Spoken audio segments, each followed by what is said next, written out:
everyone, and welcome to the Mental Wealth channel. My name is Lexi, and in this space, we navigate all different kinds of mental health challenges, and we work through different tools on assisting navigating through them in our daily life.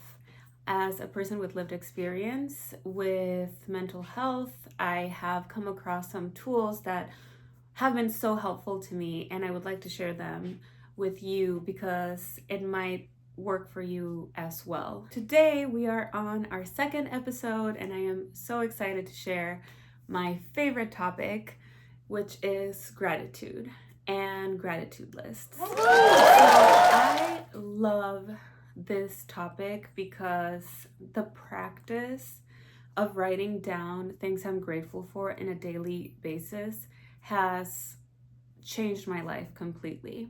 It made me realize that we have always two options.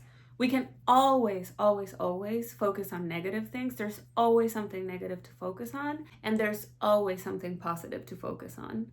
So we always have those two options. Now, this doesn't mean that whenever we feel upset about something that happened, it isn't valid and we need to immediately push it down and direct our focus to what we're grateful for. It's not about that. It's not about disregarding our experiences. It's about creating a balance that will allow us to not inundate in these negative experiences that we feel sometimes that make us feel upset. So how I started the practice, and in episode 1 we were talking about journaling, and another prompt that I would like to share today is gratitude. So write down every day between 1 and 10 things that you're grateful for, and of course if you have time and you want to do more, do as many as you'd like. Again, I do 10. That works for me. Now, this doesn't mean that whenever we feel upset about something that happened, it isn't valid and we need to immediately push it down and direct our focus to what we're grateful for. It's not about that. It's not about disregarding our experiences. It's about creating a balance that will allow us to not inundate in these negative experiences that we feel sometimes that make us feel upset. So when we are already experiencing something that is negative, something that feels painful, it is very hard to remember to do a gratitude list, and it's also annoying. Let me explain. So when I'm feeling bad, if I'm like going through some pain and I'm sharing this happened to me and I feel really upset about it, and somebody says to me, write down a gratitude list, that feels like a little bit of a disregarding my experience. As I mentioned before, it is not about that.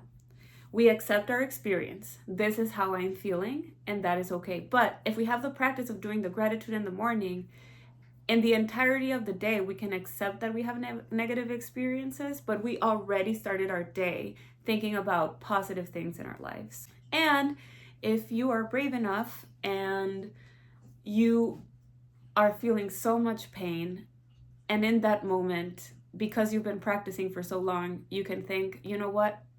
I'm going to focus on something else right now, and I'm just going to write a gratitude list. That is a great idea. The thing I come across with other people that do this practice, and I share my experience with them and they share their experience with me, is some people say there's nothing to be grateful for.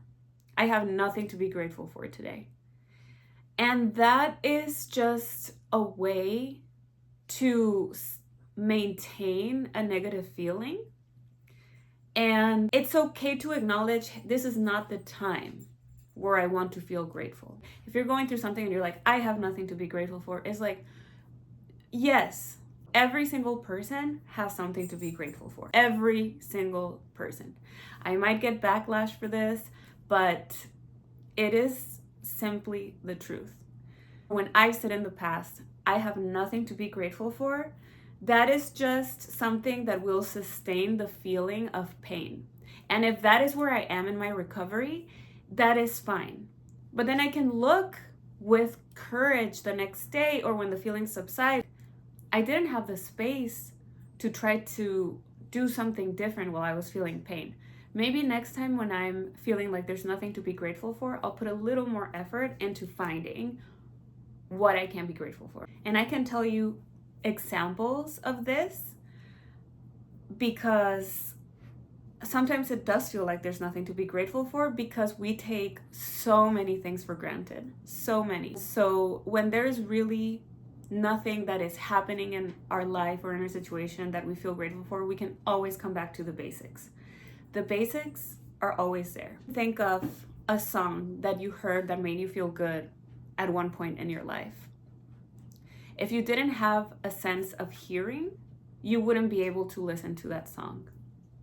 And that is something to be grateful for, because when you listen to a song that makes you feel good, empowered, and inspired, it is a good moment in our lives when we get that sensation. And if we didn't have our hearing, we couldn't do that. And we have the opportunity to listen to songs that we like, and a lot of people don't. A lot of people might have other things. They might not have hearing, but they have vision. And so they're able to see a beautiful painting. They're able to read a beautiful poem. They're able to watch a movie. With our vision, we can see different colors. And I mean, I don't have to explain all the things that we can see. And we can see really horrible things, but we can also see very beautiful things. And just the fact to be able to see. Like if you're saying, I have nothing to be grateful for right now, imagine if you wouldn't be able to see, hear, smell, or taste anything. Because some people can't. Some people don't have the opportunity. And it doesn't make them less. They have other things to be grateful for that I might not be able to relate to. So we're talking on an individual basis. What is something that you can go back to basics, especially when you feel like there's nothing to be grateful for, that you can say, actually, I just take this for granted. I take for granted the fact that I wake up in the morning and open my eyes and I can see the room I'm in. I can take for granted that I heard this person tell me something that made me feel good. I'm able to smell the coffee, smell the roses. Some people can't smell. I have the opportunity today to smell a beautiful meal that I'm preparing for myself or someone else, or that somebody made for me. If somebody's like baking a cake and I can smell that. I mean, there's so many things. The fact that I have 5 fingers in each hand, I don't think about that every day.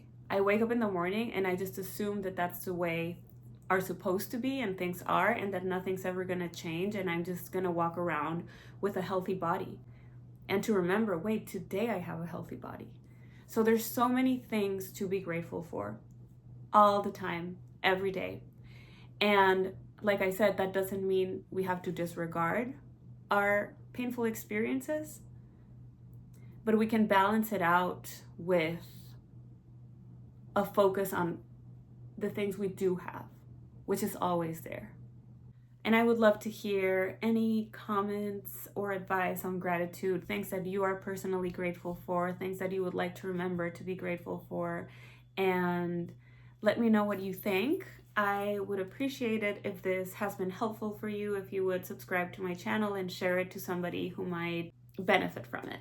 So that's all I have for today, and we will be back for episode 3. So please subscribe, and I will see you all very soon.